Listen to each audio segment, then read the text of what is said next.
Well, we heard some other suggestions tonight on how we can tackle our climate or energy problems in Wales from the First Minister, potentially nuclear back at Traws-Fynydd. How would you and Plaid Cymru feel about that?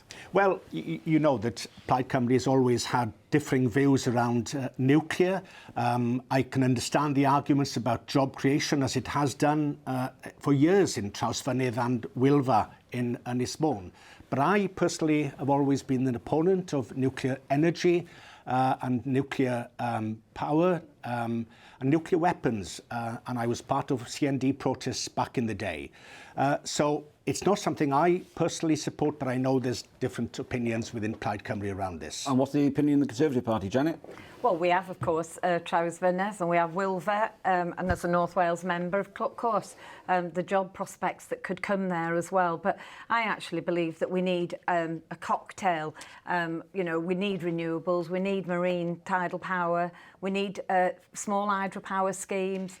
There's other ways to do this. Wind power, I think really there needs to be a range of the only way we're going to meet our targets is to have a range of solutions. Hugh, is nuclear, even in a small form like the First Minister was suggesting, is that green?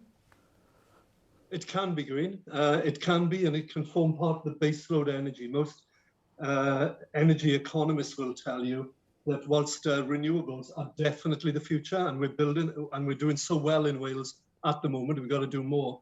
To actually have that base load that you know when you switch on, when you have the energy demands, it's not reliant on the sun or the wind shining or the wind blowing, so on. Until we get storage sorted out properly, or we have alternatives to that, then new nuclear, not the traditional one we're talking about, could well be part of the future. So can it be part of clean energy? Yes, it can be, even though I know it divides opinion.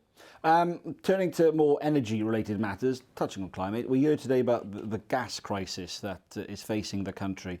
What might that higher prices, what impact will that have on your constituents?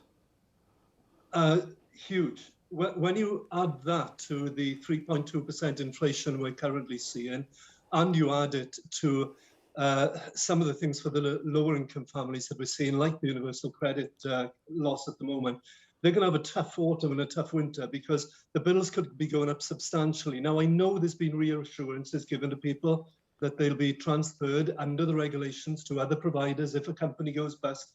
But the reality is, at least in the short term, there's going to be a massive massive impact on families. And I would be expecting UK government to actually play its part here in smoothing this transition to the spring, where they tell us we're going to be over this hump.